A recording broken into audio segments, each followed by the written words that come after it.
The 13th attempt was one that challenged Marcus Vail in a way he hadn't anticipated. It wasn't just a test of physical survival, but of his perception of reality itself. By this point, he had endured a dozen carefully orchestrated attacks, each more sophisticated than the last, and his life had become a series of calculated maneuvers, routines, and countermeasures. Yet this time, the danger arrived in a form that made even him pause. It began with subtle changes in his environment. At first, they were almost imperceptible. A misplaced file on his desk, a phone call that came a fraction of a second later than expected, a slight alteration in a security camera angle.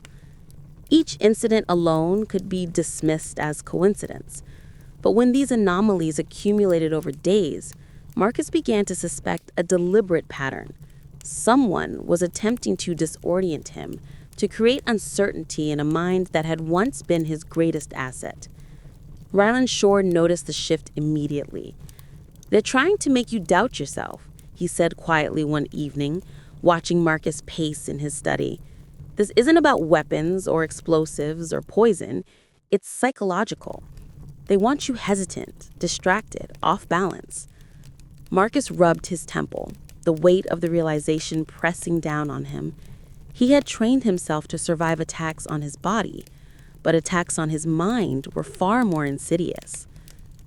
The next morning, a meeting was scheduled at a downtown office where Marcus had often met with allies and advisors. He arrived to find everything seemingly normal: the reception area, the staff, even the coffee served at the table, all exactly as expected. But Marcus had learned that the devil lived in the details. He noticed the slight stiffness in the receptionist's posture, the way the plants on the windowsill had been rearranged, the unusually clean surfaces on desks that should have been dusty. Subtle, almost meaningless changes, but in his experience, those details were rarely meaningless. Ryland, stationed discreetly in the building's security room, the 14th attempt arrived with a subtlety that nearly made Marcus Vail dismiss it entirely, if not for the sharp instincts that had kept him alive through 13 prior threats. This time, it was embedded within his day-to-day operations, disguised as routine administrative work. A trusted aide had mistakenly, or perhaps intentionally, scheduled a meeting at a government building under construction, one Marcus had visited countless times before without incident. At first glance, nothing seemed unusual. The meeting agenda was mundane, the building under familiar contractors, and the staff well known. Yet Marcus's years of experience had taught him that ordinary situations often concealed extraordinary danger. Ryland was the first to sense the anomaly. He had insisted that the vehicle be rerouted several blocks away from the construction site entrance, citing subtle inconsistencies in the contractor's schedule and unexpected security gaps. Marcus agreed, knowing better than to override Ryland's judgment. They arrived at the building via an alternative entrance, only to witness a minor structural accident moments later. A scaffold collapsed precisely at the location Marcus would have been standing, sending metal and concrete plummeting to the ground. The timing was uncanny. Had he followed the original schedule, Marcus would have been caught directly in the debris. Investigations later revealed no mechanical failures, no negligence or error that could explain the collapse. Experts could only conclude that someone had tampered with the scaffolding in advance, ensuring that Marcus's predictable movements would place him in immediate danger. The precision, the planning, and the opportunity for disaster left no room for doubt. The 14th attempt was as deliberate as it was subtle, and its orchestration demonstrated a level of meticulousness that made even Marcus pause. This attempt marked a turning point in his approach to survival. Whereas previous efforts had been direct, poisoned drinks, bombs, or ambushes, this one leveraged the environment itself, exploiting his confidence in routine, his trust in colleagues, and the apparent predictability of the world around him. It forced Marcus to acknowledge that danger could arise anywhere, even in spaces he had assumed safe. From that moment forward, every meeting, every location, every familiar route required scrutiny, analysis, and contingency planning.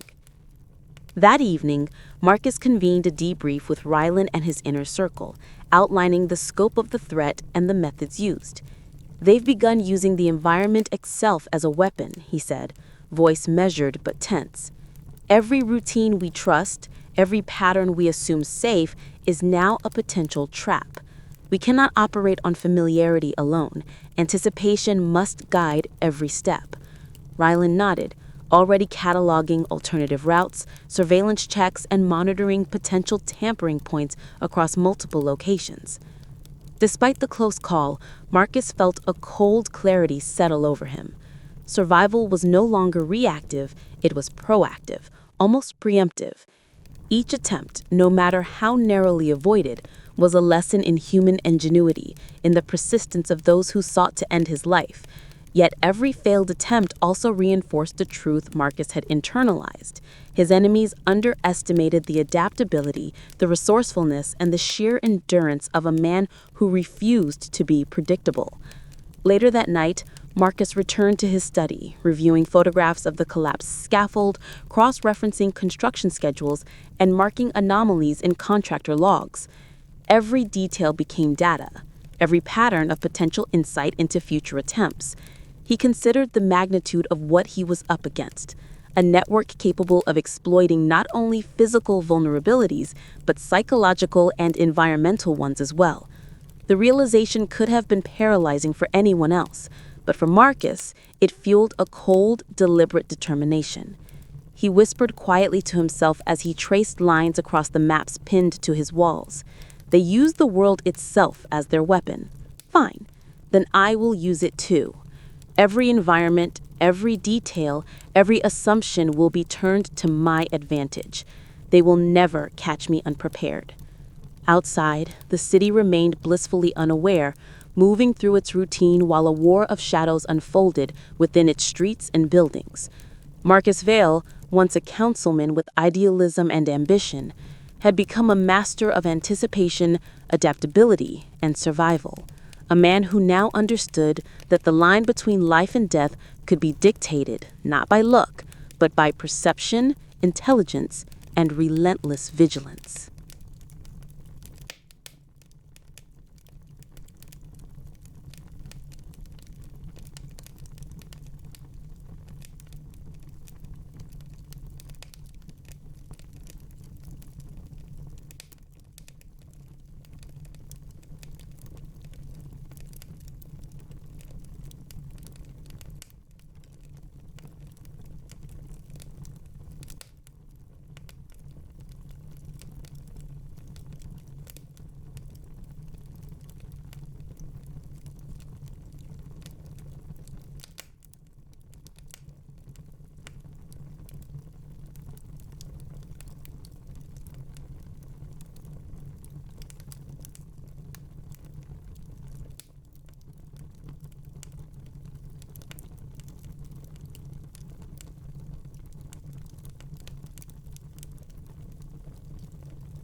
The 15th attempt was not loud, not dramatic, and almost invisible to anyone outside the room where it unfolded.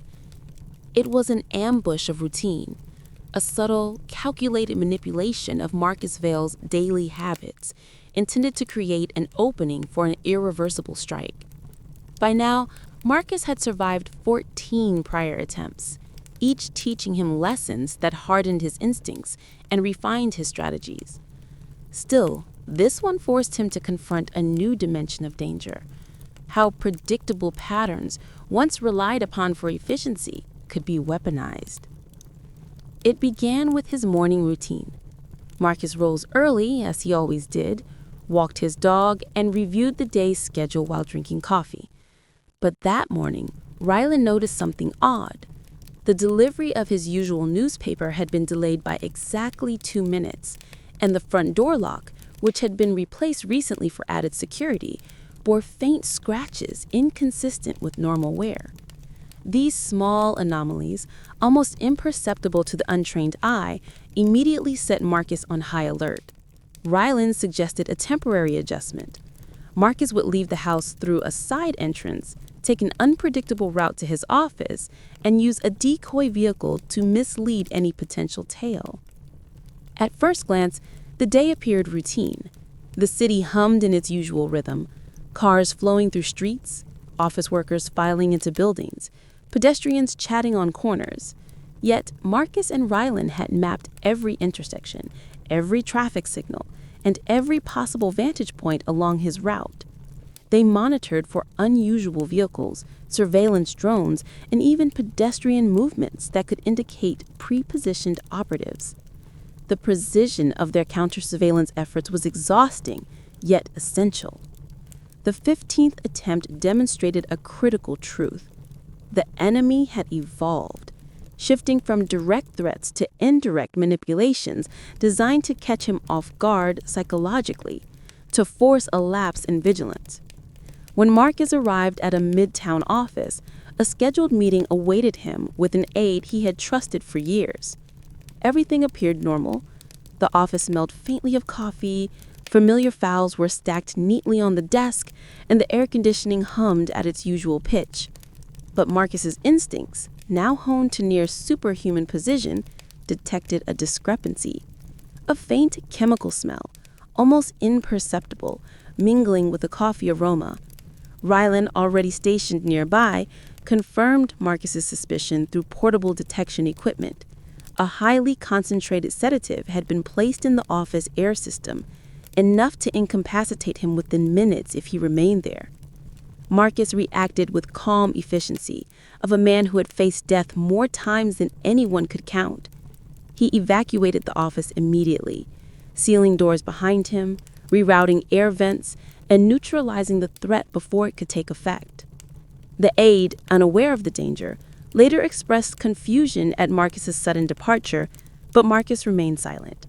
His focus was on analyzing the pattern. Someone had carefully studied his office layout, his habits, and the ventilation system itself. It was precise, sophisticated, and chillingly intimate.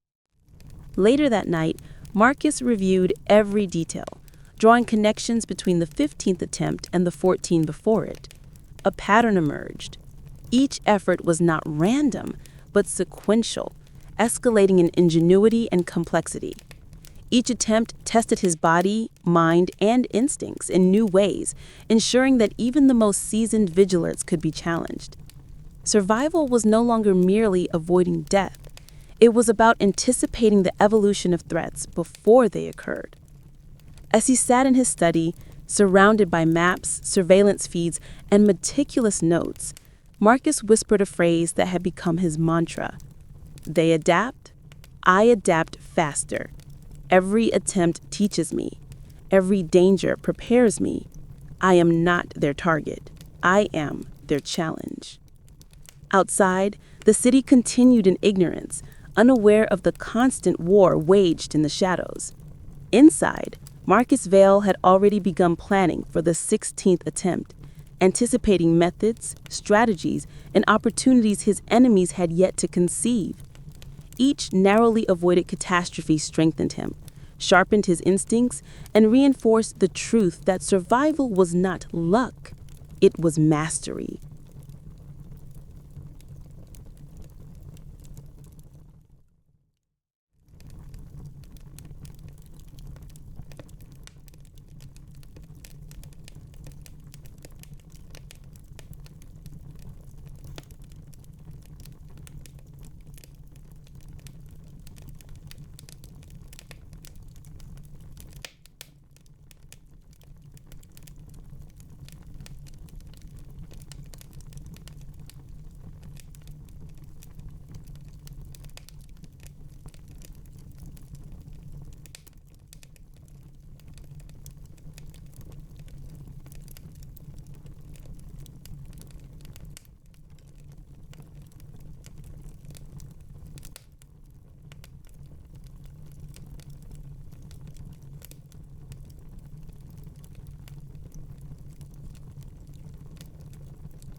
The 16th attempt came cloaked in what appeared to be an ordinary act of goodwill, a gift, carefully chosen, delivered to Marcus Vale's office by an assistant he had trusted for years.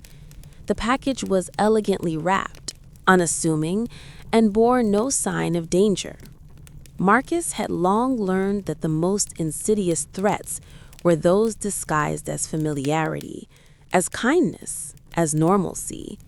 By now, he treated every item, every interaction, every gesture as potentially lethal until proven otherwise. Ryland's eyes narrowed the moment he saw the package. "Scan it," he said quietly, though the command was almost unnecessary. Marcus reached out, fingertips brushing the paper, but he did not remove the wrapping. Instead, he guided it carefully into a protective containment unit designed specifically for suspicious deliveries.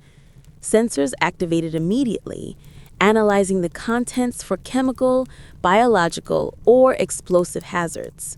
The readings were startling. The package contained a microcapsule of a neurotoxin so potent that even brief exposure could incapacitate a man within minutes. The sophistication of this attack left Marcus unsettled. The toxin had been engineered to bypass conventional detection methods, to act silently, to exploit the smallest vulnerability in human defense. Whoever had orchestrated this attempt had not only studied his habits, but understood the limits of his vigilance, attempting to exploit a gap between caution and routine. It was a subtle, elegant danger, almost artistic in its cruelty, and it reinforced the uncomfortable reality.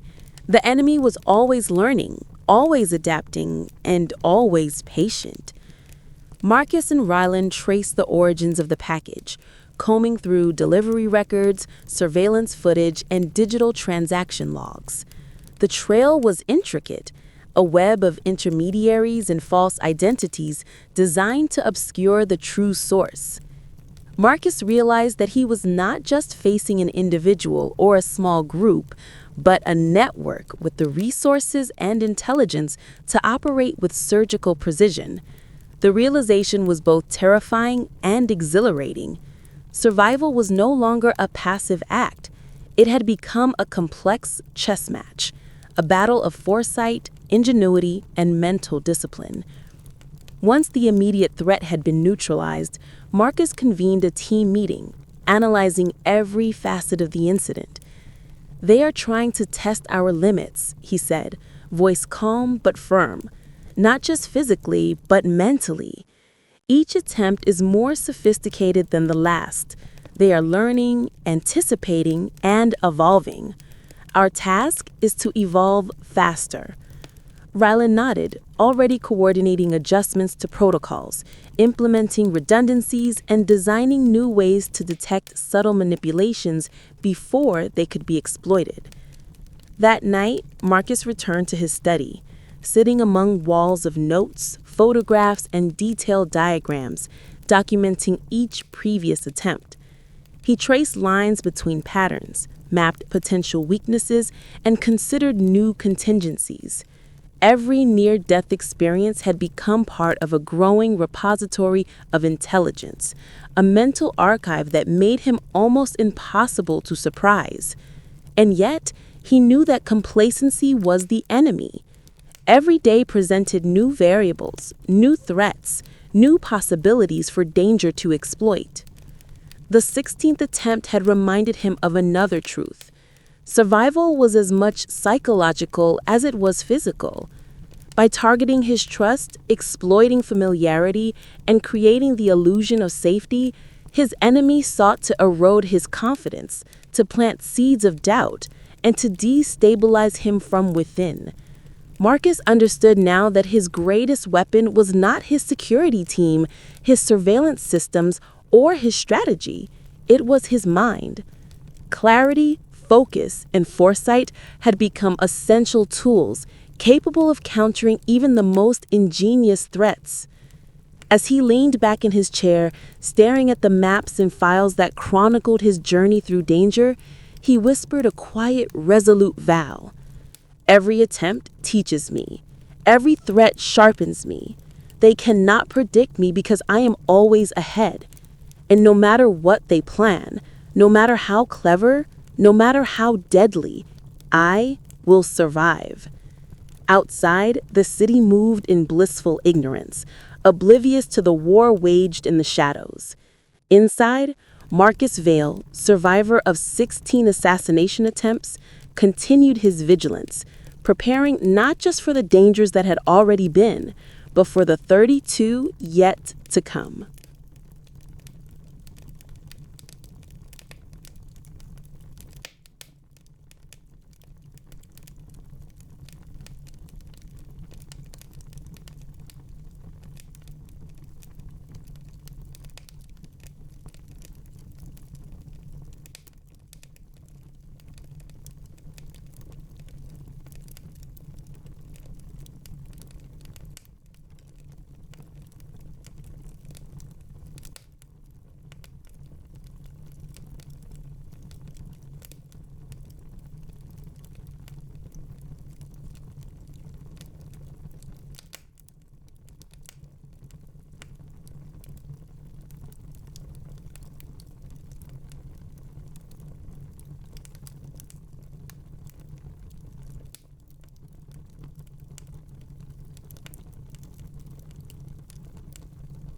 Even Marcus Vail had to admit, the 17th attempt was clever in its simplicity.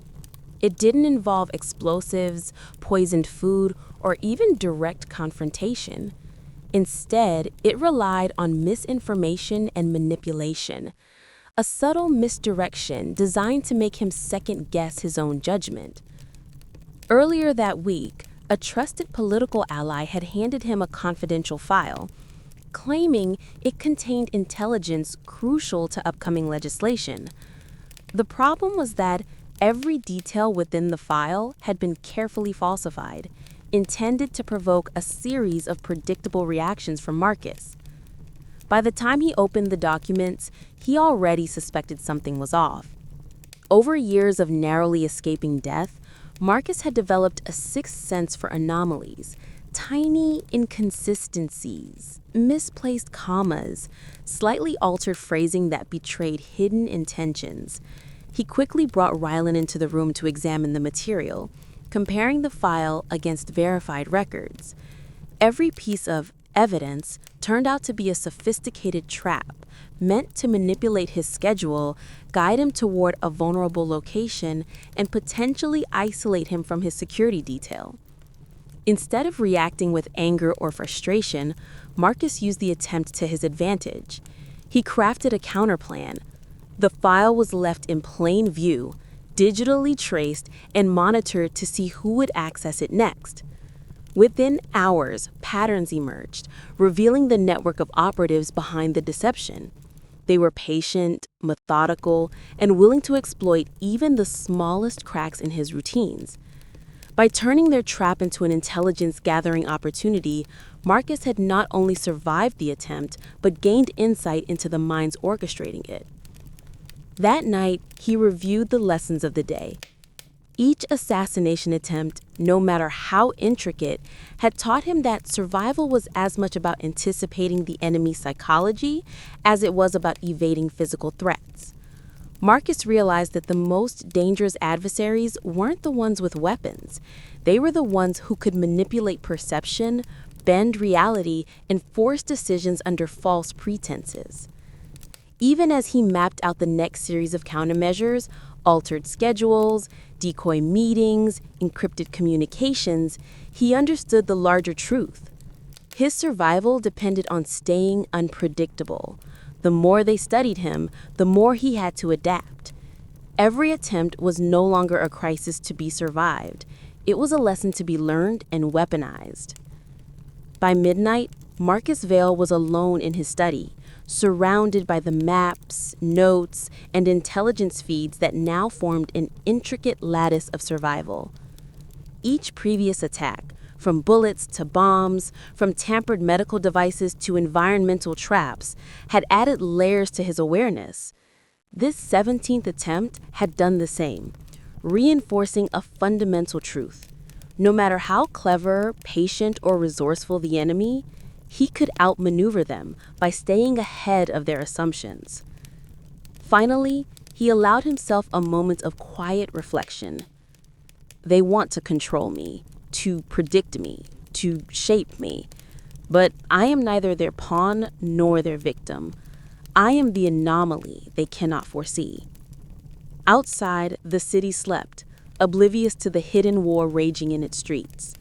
Inside, Marcus Vail plotted, calculated, and prepared, knowing that the next attempt, like every attempt before it, would arrive, and he would face it with the same cold clarity that had kept him alive through 17 near-death experiences. The 18th attempt came disguised as a routine inspection of his campaign office, but Marcus had long learned that nothing in his life was ever routine. A janitor he had trusted for years suddenly requested access to restricted areas, claiming an equipment malfunction. Marcus paused, sensing the subtle deception. When Ryland scanned the vents and electrical systems, they discovered a hidden device, a miniature explosive that could have turned a simple maintenance task into a fatal trap. The operative had counted on Marcus following habitual patterns, exactly where he would stand, the exact sequence of movements he would make. The 19th attempt followed almost immediately, exploiting Marcus's growing reliance on technology. A hacked traffic signal on his usual route to a press conference could have caused a catastrophic collision. Marcus noticed the irregularity mid-drive, swerving with split-second timing to avoid an accident. It wasn't luck, it was instinct honed over years of anticipating danger. Surveillance later revealed that someone had mapped his daily commute in excruciating detail, but they had underestimated the unpredictability Marcus had deliberately built into his schedule. The 20th attempt took a more insidious approach. During a high-profile fundraiser, a seemingly innocuous caterer tried to poison the appetizers with a neurotoxin that acted slowly enough to avoid immediate detection. Marcus's experience with past attempts had trained him to question even the smallest anomalies. A taste of the dish, accompanied by subtle chemical testing and surveillance observation, revealed the threat before any harm could come. What was remarkable wasn't just the precision of the attempt, but the psychological warfare. The caterer had counted on Marcus trusting the appearances of normalcy, assuming safety where none existed. By neutralizing it, Marcus learned that his survival was as much about reading human behavior as it was about reacting to tangible threats. That night, Marcus sat in his study, reviewing the 3 attempts together, analyzing patterns, and projecting the possible escalation. Each attack, though different in form, had a common denominator: patience, intelligence, and meticulous planning by a network that seemed to anticipate nearly every move he could make. And yet, each failure had left him stronger, faster, and more vigilant. He knew now that survival required constant evolution, every day a new strategy, every encounter a chance to outthink those who sought to end him. Even amid the exhaustion, Marcus allowed himself a grim satisfaction. The patterns were now clear: bullets, bombs, poison, psychological manipulation, environmental hazards. They all followed a rhythm. Every attempt, no matter how subtle, left a trace of methodology that could be studied, anticipated, and countered. Marcus and Ryland spent hours mapping relationships, predicting the next move, and adjusting his routines with mathematical precision. By combining intelligence with instinct, Marcus had turned what was meant to destroy him into a living advantage. As he leaned back in his chair, Marcus whispered the mantra that had carried him through 17 previous attempts and 3 new ones. They adapt. I anticipate. They strike. I survive. And every failure they leave behind teaches me more than any success could. Outside, the city remained unaware that within its streets and offices, a silent war was waging.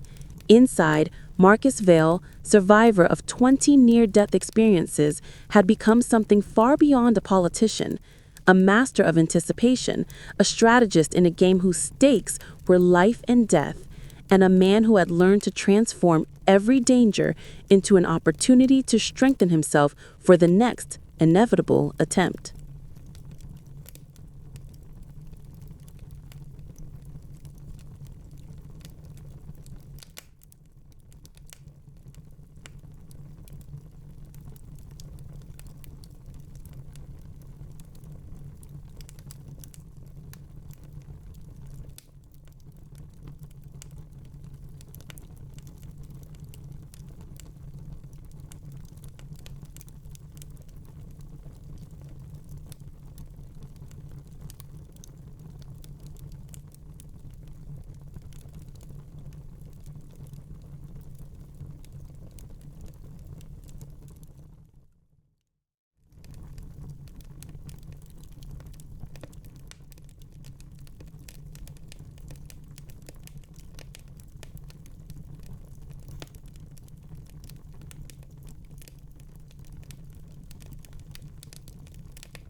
Attempts 21 through 24 arrived in rapid succession, each testing Marcus fail in a different way, and each one forcing him to evolve faster than his enemies could predict. The 21st attempt came through the most unexpected vector: social media. Anonymous accounts began posting doctored images and false reports suggesting corruption in Marcus's inner circle. The goal wasn't physical harm, but to destabilize him psychologically, to erode trust and create hesitation. Marcus recognized the signs immediately. He instructed Ryland to trace the posts, identify the accounts, and implement countermeasures, transforming the trap into a digital intelligence sweep that exposed several intermediaries who were unknowingly feeding the operation. The 22nd attempt was more conventional, but no less dangerous. While attending a late-night legislative session, Marcus noticed an unusual vehicle following his convoy.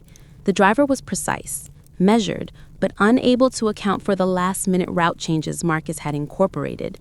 A sudden maneuver caused the vehicle to miss the convoy entirely, revealing the operator's intent to ambush him at a secluded intersection. The sophistication of the attempt was clear. They had anticipated a standard path, relying on routine to create a kill zone. Marcus's deliberate unpredictability turned their advantage into their undoing. The 23rd attempt was subtle, almost invisible, and yet the most insidious so far. Marcus received a package containing medical supplements sent from a supposed health consultant. At first glance, the item seemed beneficial, harmless even, but years of experience with chemical and biological threats had taught him never to take anything at face value.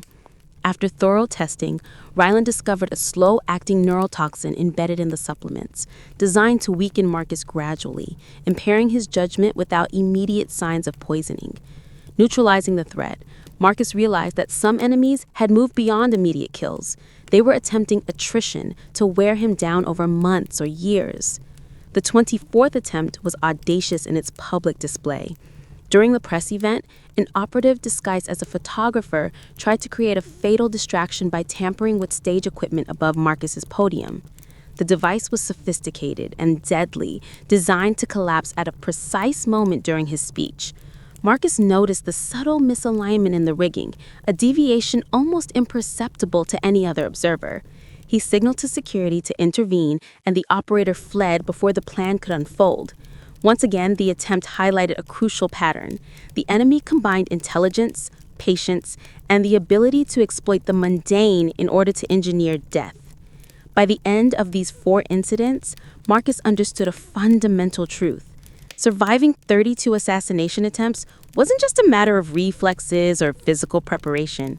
Each attempt added layers to his intelligence, training him to anticipate human behavior, predict patterns, and respond not only to immediate threats, but also to long-term strategies designed to destabilize him psychologically and politically.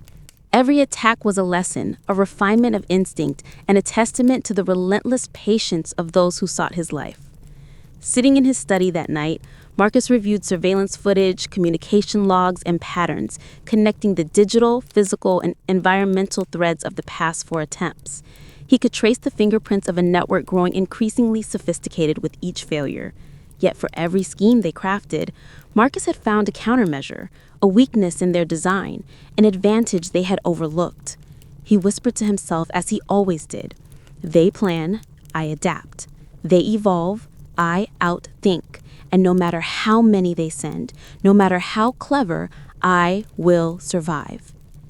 Outside, the city carried on in ignorance, oblivious to the invisible war playing out within its streets, offices, and digital networks.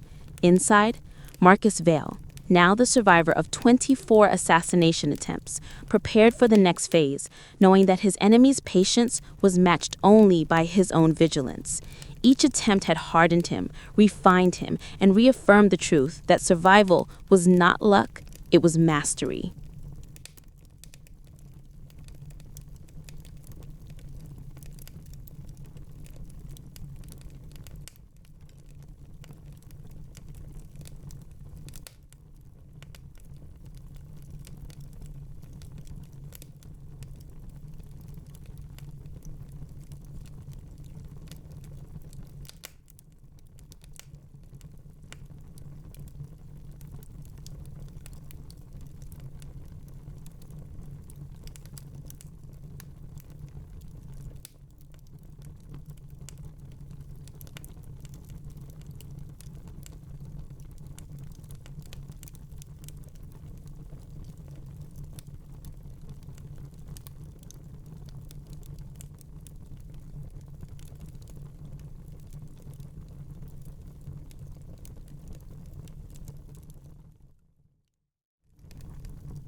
Attempts 25 through 28 arrived with escalating sophistication, each designed to challenge Marcus Vail in ways both predictable and shocking.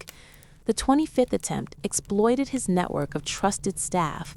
A high-ranking aide received a bribe and, under duress, attempted to schedule Marcus into a meeting at an abandoned warehouse, far from security oversight. Marcus, relying on his ever-growing intelligence network, intercepted the communication and replaced the meeting with a decoy, while Rylan covertly monitored the operative's movements. The trap failed, but it left Marcus with a renewed awareness. Loyalty could be manipulated, and trust itself could be weaponized. The 26th attempt targeted his home. A delivery of routine office supplies had been tampered with, carrying a small but lethal explosive device disguised within ordinary objects. Only Marcus's insistence on scanning every package, no matter how mundane, prevented catastrophe. The operative responsible had clearly studied his habits and assumed complacency would create an opportunity. Marcus documented the method carefully, adding another layer to his mental map of threats and vulnerabilities. Attempt 27 took the form of a direct, high-profile attack during a televised town hall. A sniper positioned on a nearby rooftop had been timed to fire during a crucial moment in Marcus's speech. Years of experience and preemptive reconnaissance allowed him to detect the glint of optics through binoculars long before the operative could act. Security neutralized the threat, and Marcus continued speaking, projecting calm and authority while inwardly cataloging the event. The audacity of this attempt reminded him that the enemy could strike anywhere, even in full public view, and that his survival depended on anticipating both overt and covert threats simultaneously. The 28th attempt combined deception, environmental manipulation, and psychological pressure. Marcus had been scheduled to inspect a newly constructed government building. Unknown to him, a team had tampered with the elevator system, planning to trap him inside and deploy a slow-acting gas. Marcus noticed irregularities in the elevator's wiring and immediately called for alternative routes. The gas trap never had a chance to be activated.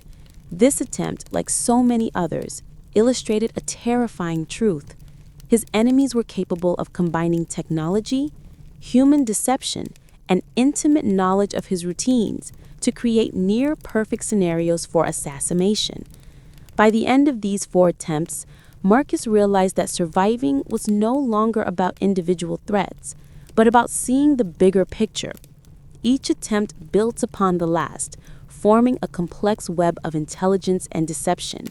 He reviewed every detail, cross-referencing personnel, locations, and timings, transforming potential vulnerabilities into preemptive advantages. Every failed plot added to his mastery over the unseen war raging against him.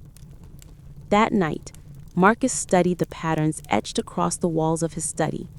Lines connected operatives, locations, and prior attempts, forming a network map that detailed every known threat vector. Each failure of his enemies reinforced a singular truth. While they were patient, methodical, and intelligent, Marcus Vail had evolved faster than they could anticipate. Survival was no longer reactive. It was preemptive, strategic, and nearly absolute.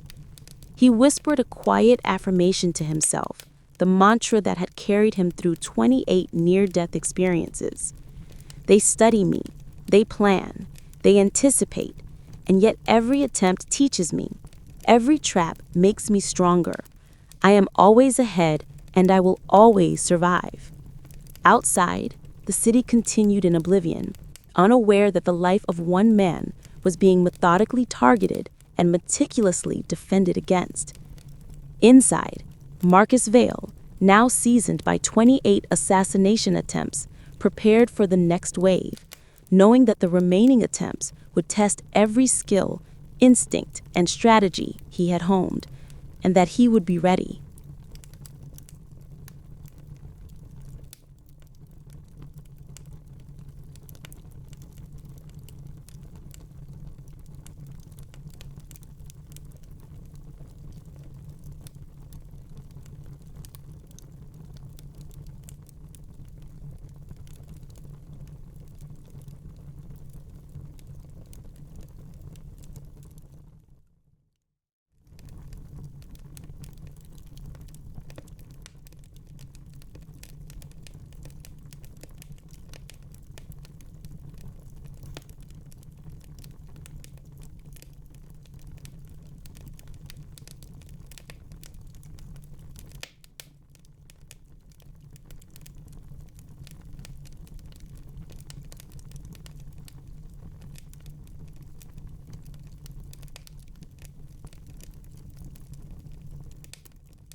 The final stretch, the 29th through 32nd attempts, arrived with escalating cunning, combining everything Marcus Vail had experienced and mastered over the previous decades.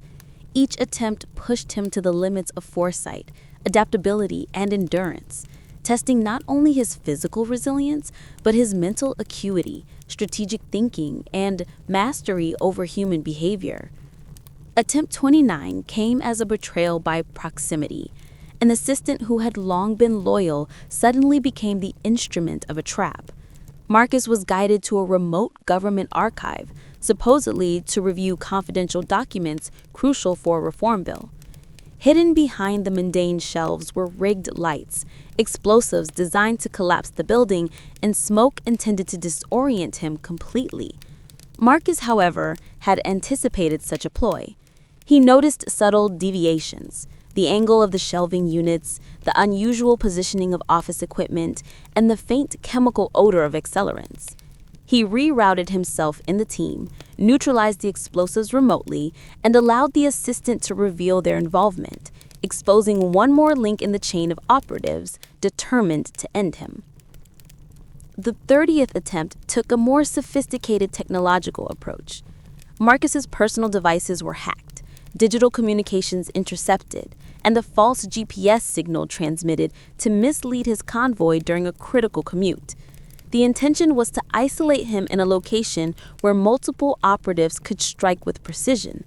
Years of experience had taught him to distrust digital signals and assume any electronic device could be compromised.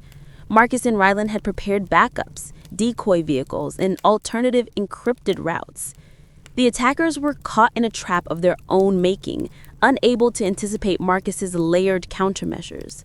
The sophistication of the plan impressed him. It was nearly flawless, but once again, preparation, anticipation, and adaptability saved his life.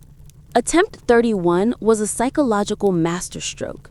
Intelligence suggested a threat at a high-profile charity gala where Marcus would be surrounded by media, staff, and allies. The operatives' plan relied on creating chaos, a staged electrical fire, smoke bombs, and a series of panic-inducing alarms. The real danger was not just physical, it was psychological, designed to disorient him in front of witnesses, to force errors, and to exploit stress. Marcus had trained for the scenario as part of his continuous adaptation. He remained calm, guided guests to safety, identified the source of the smoke, and coordinated the intervention, all while documenting the attempt to extract intelligence on the operatives behind it. By the end of the night, he had not only survived, but had turned the environment into a controlled observation point for his team. Finally, attempt 32, the culmination of years of relentless pursuit, arrived under the guise of normalcy. Marcus had been invited to a routine press briefing, an event that had become part of his public persona. Unbeknownst to him, a sniper and several highly trained operatives had been positioned at various angles around the venue. The plan relied on precision timing, coordinated gunfire, chemical irritants, and a concealed escape blockade. Yet Marcus, ever vigilant, noticed subtle irregularities. The angle of the shelving units, the unusual positioning of office equipment, and the faint chemical odor of accelerants. He rerouted himself in the team, neutralized the explosives remotely, and allowed the operative to reveal their involvement, exposing one more link in the chain of operatives determined to end him. After all 32 attempts, Marcus Vail sat alone in his study, surrounded by maps, photographs, surveillance logs, and meticulously documented countermeasures.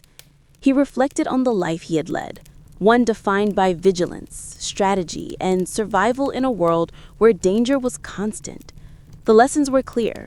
Trust cautiously, assume nothing is routine, anticipate every variable, and adapt faster than those who seek to predict you.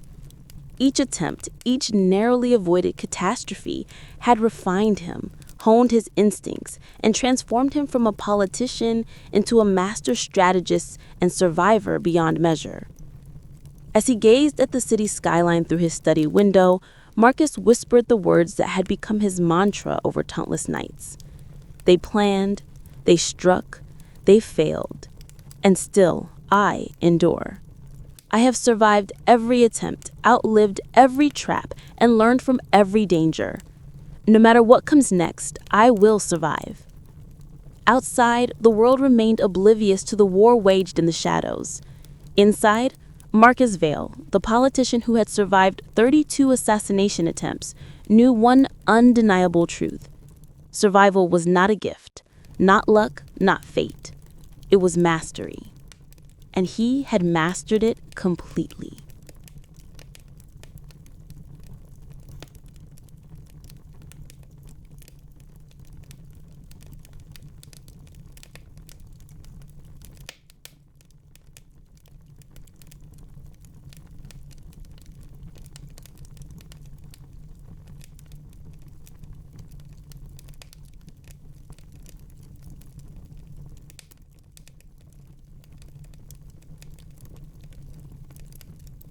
Years later, the story of Marcus Vail, often whispered in intelligence circles and political backrooms, was still treated with a mixture of disbelief and awe. To the public, he was simply a politician, a man of influence and conviction. But behind closed doors, those who had studied him, followed him, and even attempted to end his life knew a different truth. Marcus Vail was a survivor of 32 meticulously orchestrated assassination attempts, a man who had lived to tell the story because of his vigilance, strategy, and unyielding will. Sitting in the quiet of his study, Marcus reflected on the years of near misses, traps, and betrayals. Each attempt, from the first crude ambush to the sophisticated network strikes of later years, had shaped him in ways few could comprehend. He had learned that survival was more than dodging bullets or outmaneuvering bombs. It was about reading people, anticipating behavior, and mastering unpredictability. Trust was always earned. Routine was always suspect, and every situation held the potential for danger. Yet, in these challenges, Marcus had found purpose, sharpening not only his instincts, but his understanding of human nature, strategy, and the fragility of life itself. The physical scars had been minimal, almost superficial compared to the mental and emotional lessons he carried. Sleepless nights, constant calculations, and relentless attention to detail had become second nature. Where others saw chaos, Marcus saw patterns. Where others panicked, he saw opportunity. Every assassination attempt, rather than weakening him, had forged him into something rare, a man capable of anticipating the unexpected, surviving the impossible, and transforming threats into knowledge. And yet, Marcus did not view his survival as a personal triumph alone. He understood that his life had become a symbol, a testament to the limits of human ingenuity and resilience. Each attempt had been an unspoken message from those who sought his death. No one is untouchable. But Marcus had redefined the rules. Survival was not chance, it was mastery, a delicate balance of strategy, awareness, and mental fortitude. Looking back, he could recall the moments that had nearly ended him, the collapsed scaffolds, the poisoned supplements, the sniper, the staged fire, the digital manipulations, and even the subtle psychological ploys designed to break his confidence. Each one had taught him a lesson: to trust carefully, to doubt instinctively, to anticipate constantly, and to turn every risk into an advantage. The world had tried to predict him, to outmaneuver him, and even to extinguish him. But Marcus Vail had always been a step ahead. As he walked through the corridors of his office, now lined with the documentation of years of survival, he felt a quiet satisfaction. There were no trophies, no headlines celebrating his resilience. The victories were private, lived in the shadows, encoded in strategy, intelligence, and memory.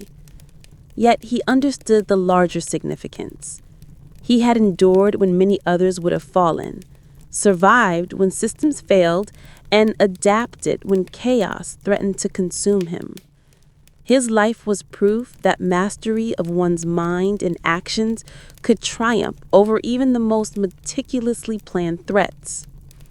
The city outside moved on, oblivious to the hidden war that had unfolded across decades.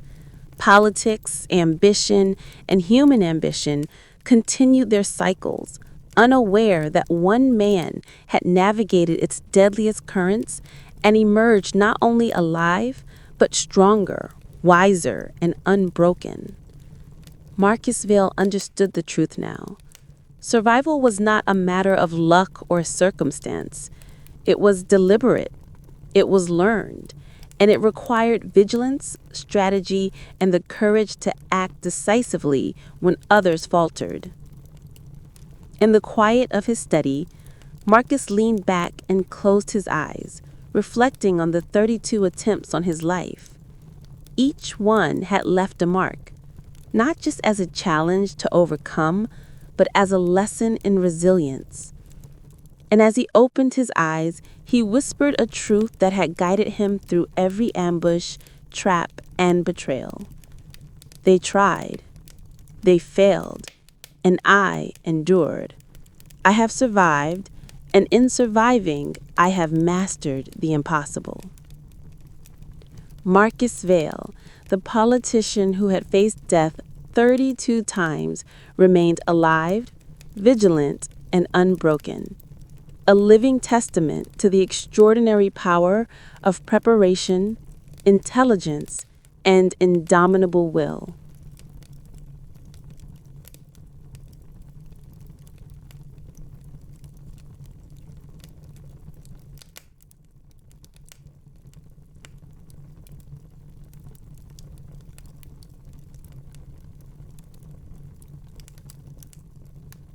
And that is the story of Marcus Vail, the politician who survived 32 assassination attempts, a man who turned every threat into a lesson, every trap into an advantage, and every near-death experience into mastery. It's a story of vigilance, intelligence, and the extraordinary will to survive against impossible odds. If this tale of shadowy plots, near misses, and unyielding determination kept you on the edge of your seat, make sure to show it some love. Hit that like button. It helps us know you want more deep dives into the stranger-than-fiction world of politics and covert danger. And if you want to keep exploring stories that blur the line between reality and the unimaginable, subscribe and ring the notification bell so you never miss a tale that will make you question what's really happening behind the scenes. Finally, we want to hear from you. What part of Marcus Vail's story shocked you the most? Which attempt do you think was the deadliest? Drop your thoughts in the comments below. Your answers map out our community of night thinkers across the world. And trust me, it's always wild seeing who's awake with us. The city sleeps unaware, but we'll be here, uncovering the stories the shadows try to hide. Until next time, stay vigilant, stay curious, and remember, sometimes survival isn't luck, it's mastery. At the heart of MKUltra was the CIA's obsession with control, particularly in the tense atmosphere of the Cold War. The early 1950s were a time of intense fear. The Korean War had ended, the Soviet Union was expanding its influence, and intelligence agencies on both sides were engaged in psychological battles invisible to the public. The CIA believed that if the mind could be manipulated, if fear, loyalty, or obedience could be chemically or psychologically induced, they could gain an unprecedented advantage over adversaries. In this context, the rationale for MKUltra seemed to agency leadership, both urgent and strategic. Techniques ranging from LSD administration to hypnosis, sensory deprivation, and subliminal suggestion were not simply experiments, they were investments in a form of ultimate control, a way to bend perception and behavior to the will of the state. Sidney Gottlieb, the program's enigmatic chemist and operational mastermind, oversaw a network of sub-projects that were astonishing in both scope and ambition. Hospitals, universities, prisons, and even military installations became laboratories where ordinary humans were tested for susceptibility to manipulation. Each location had its own set of protocols, substances, and observation methods. LSD was perhaps the most infamous tool, but it was used alongside other chemicals including mescaline, barbiturates, and scopolamine, often in unpredictable combinations. Agents and researchers meticulously documented reactions, creating mountains of data to refine their understanding of fear, compliance, and mental breakdown. To them, humans were both instruments and instruments of measurement, their autonomy treated as secondary to the strategic objective. The Cold War context magnified the urgency and secrecy of these operations. The CIA feared that Soviet or Chinese agents might have mastered similar techniques, creating a psychological arms race that justified morally dubious experiments on U.S. citizens.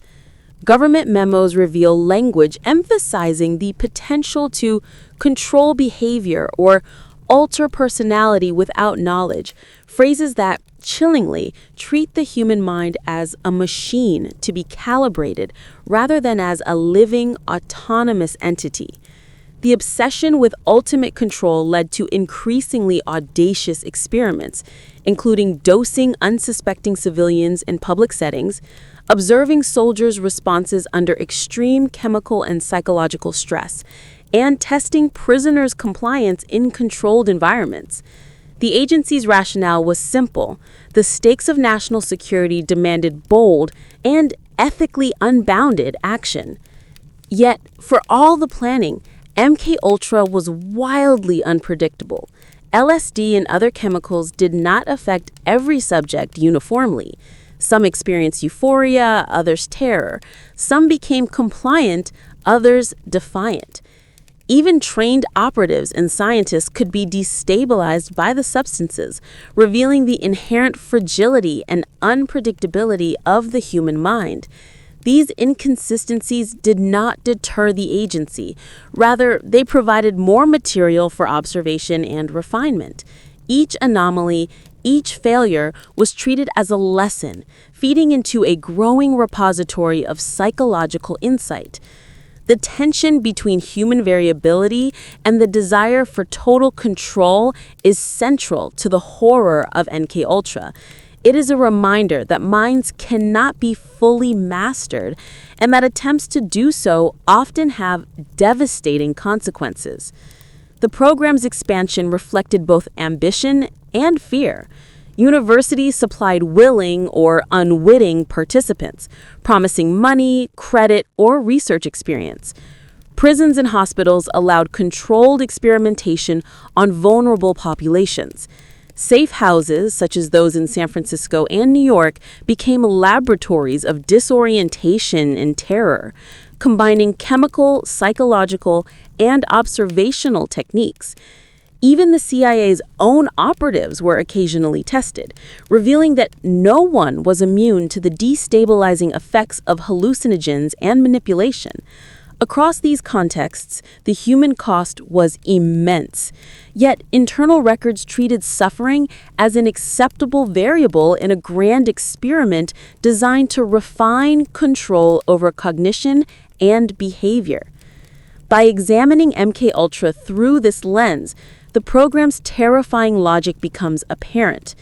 In a world defined by espionage, uncertainty, and fear, ethical constraints were seen as secondary to national advantage.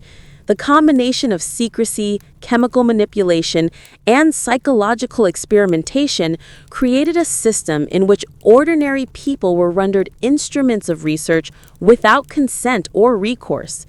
It is in this intersection of ambition, paranoia, and moral compromise that MKUltra achieved its most enduring and chilling legacy, a legacy that echoes in discussions of ethics, intelligence, and human rights even today. Among the most notorious episodes associated with MKUltra was the tragic story of Dr. Frank Olson, a biochemist working for the U.S. Army and CIA in the early 1950s. Olson had been involved in research on biological and chemical warfare, and in 1953, he was secretly dosed with LSD by colleagues as part of an MKUltra experiment. The effects were immediate and profound. Hallucinations, paranoia, and a terrifying disorientation gripped him. Days later, he fell to his death from a hotel window in New York City, a death officially ruled a suicide, though many aspects of the case remain shrouded in mystery and controversy. Olson's story became emblematic of MKUltra's human cost, a reminder that even those within the intelligence community were not immune to the program's manipulations. The Olson case revealed a broader pattern. Those who oversaw or participated in the experiment could themselves become victims, destabilized by the very techniques they sought to study. Internal documents and later investigations suggest that Olson's death may have been tied to both his deteriorating mental state after dosing and his growing discomfort with the ethical boundaries being crossed. The incident haunted the CIA, spurred internal memos, and was partially responsible for the eventual destruction of MKUltra files in 1973. Yet for the public and the families involved, the questions lingered. Who bears responsibility for such tragedies? And how could government conduct such experiments in secret? MKUltra's high-profile cases were not limited to Olson. Across hospitals, prisons, universities, and safe houses, participants endured experiences that were psychologically destabilizing and in some cases physically harmful. In one documented case, a young college student subjected to repeated LSD dosing reported losing the ability to distinguish between reality and hallucination for weeks. A psychiatric patient in a New York hospital administered scopolamine under sensory deprivation experienced terrifying hallucinations and paranoia that required weeks of therapy to stabilize. The psychological fallout was compounded by secrecy. Few understood what had happened, and even survivors often questioned whether their experiences were real, a doubt that the CIA's deliberate obfuscation perpetuated. The societal impact of these cases began to emerge slowly. Families struggled to understand sudden personality changes, erratic behavior, or unexplained psychological breakdowns in loved ones. Mental health professionals were faced with patients whose conditions were unlike anything previously encountered, with trauma directly linked to government-sanctioned experimentation. Public revelations in the 1970s forced a reckoning, but for many survivors, accountability remained elusive. The CIA's destruction of critical documents, coupled with limited congressional oversight, left an incomplete historical record. This lack of closure compounded psychological distress and left the public grappling with the question, how could a democratic government permit experimentation on its own citizens, often without consent? Operation Midnight Climax, which involved luring unwitting civilians to safe houses and administering LSD while agents observed behind one-way mirrors, continued to capture public fascination and horror. Participants described experiences of intense fear, hallucinations, and panic, while agents meticulously recorded data for the CIA. One survivor recounted waking up in a stranger's apartment after being dosed, unable to recognize reality or themselves, and watched by figures hidden from view. These anecdotes illustrate a program that blended chemical experimentation with voyeuristic observation, demonstrating both the ingenuity and moral bankruptcy of MKUltra. The CIA's rationale for these high-profile and extreme experiments were rooted in fear and ambition. Officials believed that chemical or psychological techniques could provide leverage over enemy agents, foreign leaders, or populations. The Cold War context intensified the urgency. Soviet advancement, perceived psychological warfare, and espionage threats fueled the belief that mind control was a necessary tool. Yet in pursuing these goals, the CIA disregarded consent, autonomy, and human dignity. The personal tragedies of Olson, college students, psychiatric patients, and countless others were treated as acceptable variables in a grand experiment, illustrating a moral calculus divorced from empathy. Ultimately, these high-profile cases underscore the human stakes of MKUltra. The program was not merely a set of experiments. It was a systematic effort to test the boundaries of perception, obedience, and identity. Its consequences were deeply personal, often devastating, and far-reaching. Even decades later, survivor stories and historical investigations continue to shed light on the profound ethical and psychological implications of a program that sought to dominate human consciousness, demonstrating both the power and the peril of intelligence conducted without moral restraint. MKUltra's influence did not end with the closure of the program or the destruction of its files. It seeped into culture, ethics, and public consciousness, leaving an indelible mark on how people perceive intelligence agencies and psychological experimentation. Books, films, and documentaries explored the terrifying possibilities of mind control, with plots inspired by the hidden realities of LSD dosing, sensory deprivation, and covert observation. Stories of ordinary citizens trapped in secret laboratories, struggling to distinguish reality from hallucination, captured the imagination and fear of the public.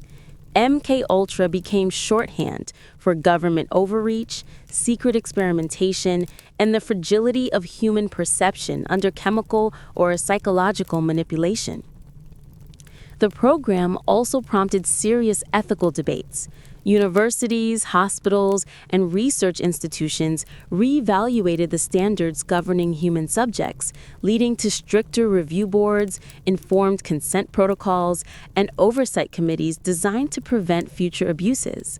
The revelation that students, prisoners, psychiatric patients, and ordinary citizens could be used as experimental subjects without knowledge or consent sparked widespread outrage.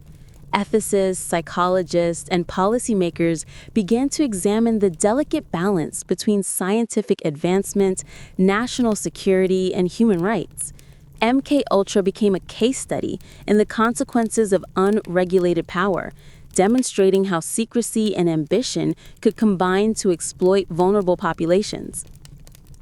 Survivors' testimonies continued to shape the public narrative. Decades later, those who had experienced chemical hallucinations, psychological coercion, and sensory manipulation shared their stories through interviews, memoirs, and documentaries. Their accounts, often fragmented by trauma and time, revealed the profound psychological and emotional impact of MKUltra.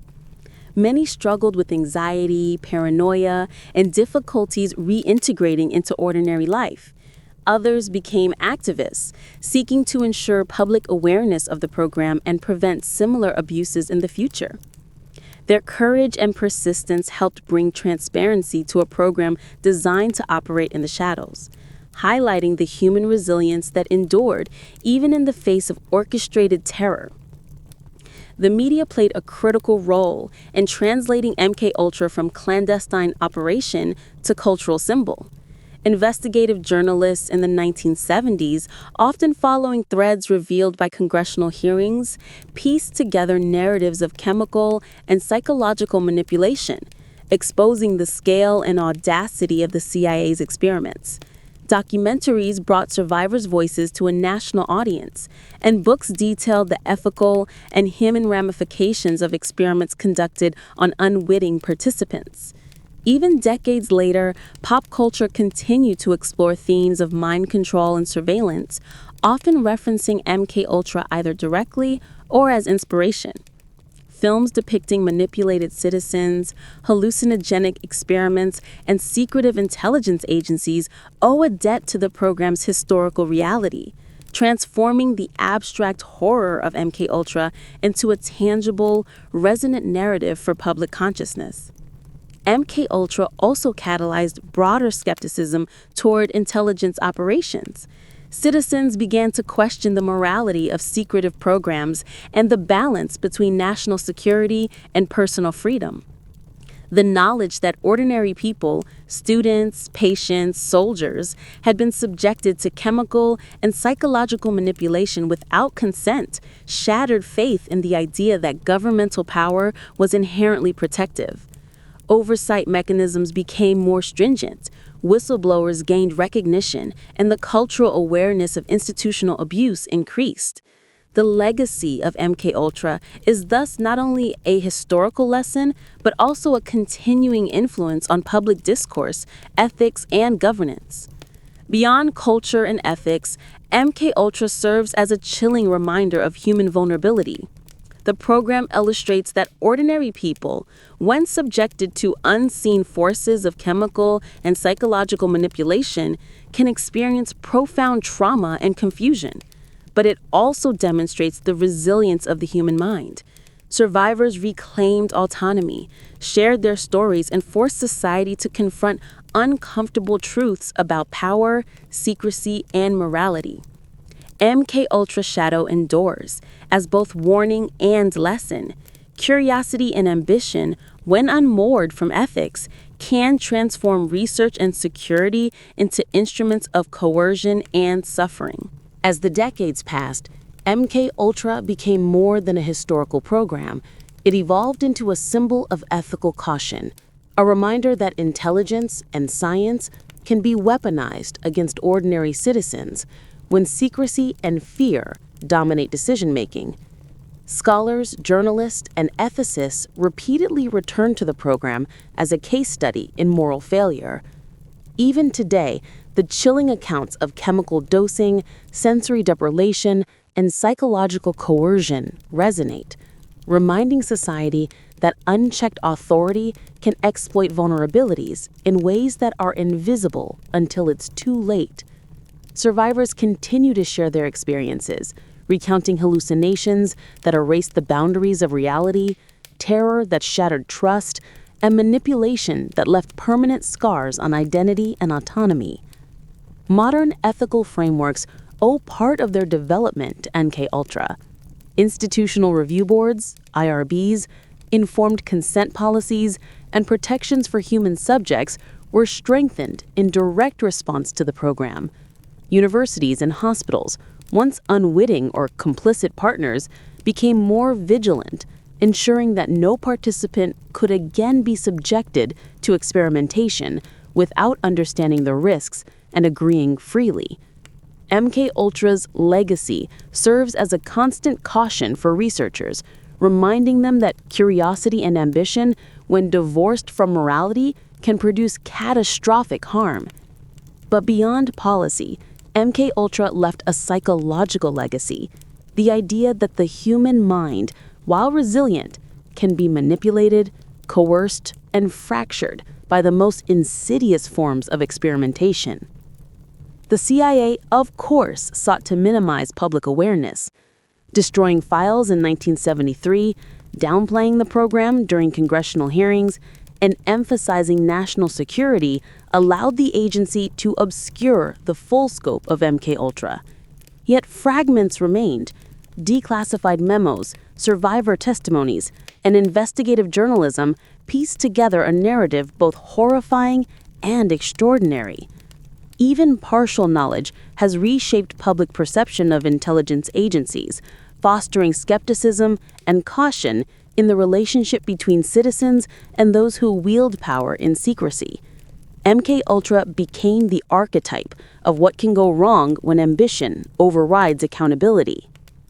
Culturally, MKUltra continues to influence popular imagination. Movies, novels, and documentaries explore themes of mind control, psychological manipulation, and clandestine government operations, often directly inspired by the program's documented experiments. Stories of altered perception, chemical coercion, and surveillance playing on the fear that anyone might unknowingly be subjected to hidden manipulation. In this sense, MKUltra transcends its historical moment. It is not only a Cold War-era program, but a lasting cautionary tale about the fragility of the human mind and the moral perils of unchecked authority. The human cost of MKUltra is perhaps the most enduring aspect of its legacy. Survivors, decades after their experiences, still contend with the trauma inflicted during experiments. Families grapple with the consequences of altered behavior, hallucinations, and fractured identities. Even as some victims have found avenues for recognition or compensation, many more remain with fragmented memories, unanswered questions, and the lingering suspicion that their experiences may never be fully understood or acknowledged. MKUltra reminds us that when ethics are abandoned, even the most ordinary lives can be transformed into instruments of experimentation. Yet, amid this darkness, there is a story of resilience and courage. Survivors who have spoken out, journalists who have investigated, and scholars who have analyzed the program collectively illuminate the truths that the CIA tried to erase. Their persistence ensures that MKUltra is remembered not only as a program of manipulation and secrecy, but as a lesson in vigilance, accountability, and the ethical limits of power. The human mind, while vulnerable to coercion, is also capable of recovery, reflection, and resilience, a duality that MKUltra both tested and ultimately could not fully conquer. In reflecting on MKUltra today, one is struck by the interplay of ambition, secrecy, and morality. The program sought mastery over consciousness, yet it inadvertently revealed the complexity, unpredictability, and resilience of the human psyche. Its consequences, psychological trauma, ethical violation, and cultural fascination continue to resonate, reminding us that power, when unchecked, can reach into the most intimate corners of human experience. MKUltra is history, yes, but it is also an enduring warning. Curiosity and ambition, untempered by conscience, can leave scars that persist far beyond the laboratory. Before we close tonight's journey into the shadowy history of MKUltra, do one simple thing. Leave a comment below sharing your thoughts or reactions. Hit that like button if this story unsettled or amazed you, and subscribe to stay connected to our deep dives into the hidden corners of history, politics, and intelligence. By engaging, you help map a global community of night thinkers who, like you, refuse to let the past be forgotten. MKUltra may have operated in the shadows, but together we shine a light on the dark truths that shape our world. As we move toward the end of the MKUltra story, the scale and impact of the program become increasingly clear. Beyond the destroyed documents, the public hearings, and the survivor testimonies, the real measure of MKUltra lies in its enduring psychological, ethical, and societal consequences. The experiments conducted during the Cold War were, in many ways, a perfect storm of secrecy, fear, and ambition. Ordinary citizens, college students, prisoners, psychiatric patients, and even CIA personnel were subjected to chemical and psychological manipulation that blurred the line between reality and hallucination. Hallucinogens, sensory deprivation, hypnosis, and verbal conditioning were all tools in a program designed to control perception and behavior. Yet the effects often spiraled beyond the researchers' control, leaving profound human consequences in their wake. For those who lived through MKUltra, the trauma was far from abstract. Survivors reported enduring anxiety, paranoia, and a pervasive sense of vulnerability long after the experiments ended. Ordinary life could trigger memories of hallucinations or fear, and many struggled to trust themselves or the world around them.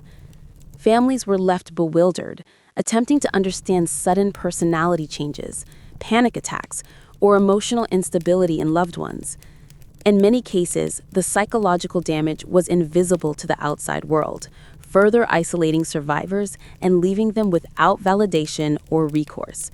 The deliberate destruction of the majority of MKUltra's files in 1973 compounded this problem, making legal accountability nearly impossible and leaving the full human cost largely unrecorded. Despite the secrecy and erasure, MKUltra became a cautionary tale for ethics, research, and governance. Universities and research institutions instituted rigorous review processes, informed consent policies, and ethical guidelines to prevent similar abuses. Government oversight mechanisms were strengthened, and public awareness of intelligence abuses increased.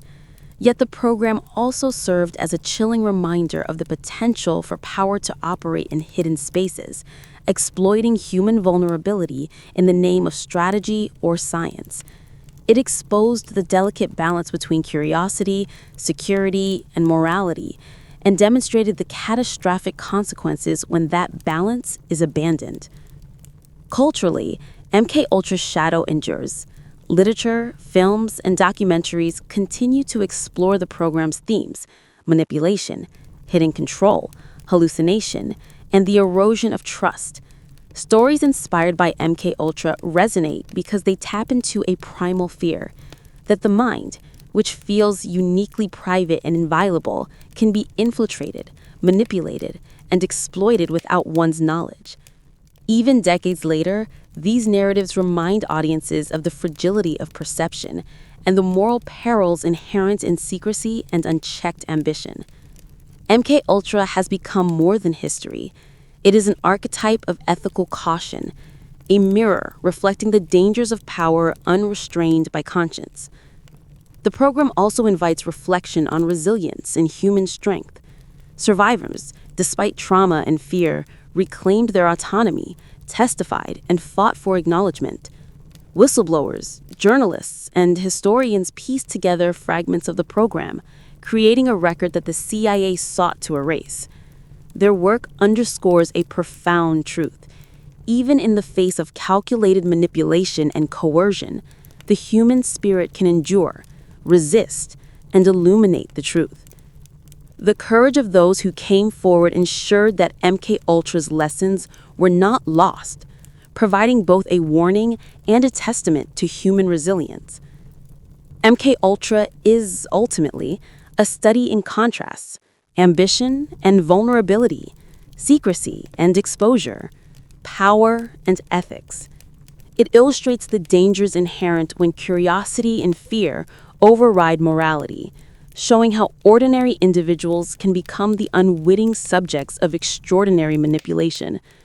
At the same time, it demonstrates the capacity for recovery, truth-seeking, and ethical accountability, even in the aftermath of profound violation. Its legacy is simultaneously terrifying and instructive, reminding us that the pursuit of knowledge or security must never abandon humanity.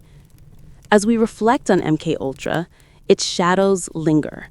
The experiments, the lost documents, the personal trauma, and the cultural fascination together form a cautionary narrative that continues to resonate.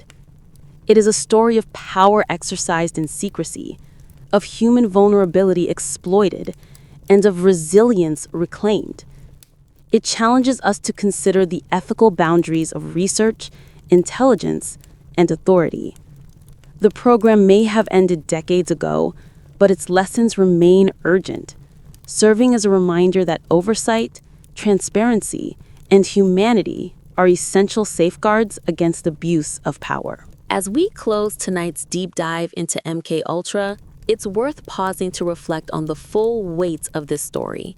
We've explored decades of secret experimentation, chemical dosing, psychological manipulation, and the human cost of a program designed to control minds.